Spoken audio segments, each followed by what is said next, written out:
Parlons femmes à présent. Les consortiums Caribou Jeunesse Nouvelle KJN et l'association des femmes des médias AFEM Sud Kivu réunis autour, ces deux organisations réunissent donc autour d'une même table une vingtaine de femmes venues de différents coins de la province du Sud Kivu dans l'objectif de les édifier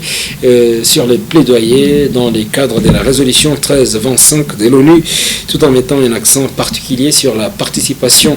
de la femme dans la province du Sud Kivu, également dans toute la République démocratique du Congo en général. Ce sont des assises qui vont durer 4 jours. Ils ont commencé le 27 juillet et ils iront jusqu'au 30 de ce mois de juillet et qui vise à améliorer donc les connaissances des femmes leaders. Les assises qui se tiennent à Ngouba, à Narotel, dans la commune d'Ibanda.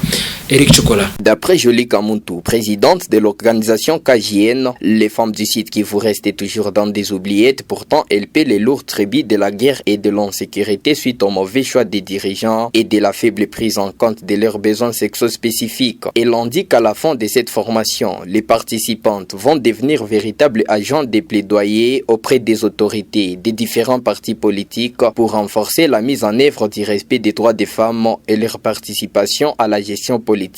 dans leurs milieux respectifs. Nous sommes en train de former les femmes leaders issues des partis politiques, des mouvements citoyens, de la société civile dans le cadre du leadership féminin. Et donc celui-ci est le second cycle qui va se clôturer jeudi, et les motivations qui nous ont poussé à le faire, c'est la situation même de la femme, le contexte sociopolitique, le contexte socio-économique dans lequel vivait la femme nous ont poussé à mettre en place ce programme qui est non seulement exécuté au Sud Kivu en RDC, mais aussi en Ouganda et au Sud-Soudan dans le cadre d'un consortium Caribou Jeunesse Nouvelle, AFEM, Association des femmes des médias, et Women International Peace Center de Kampala. Et le contexte aussi qui nous a poussé à mettre en place ce programme, c'est le contexte de vouloir améliorer la condition de la femme, sa place en quantité et en qualité. Notez que cette formation est la deuxième et réunit les femmes de Kabare, Walungu, Kalehe et Bukavu, œuvrant dans un contexte post-conflit sur les stratégies d'amélioration de leur travail.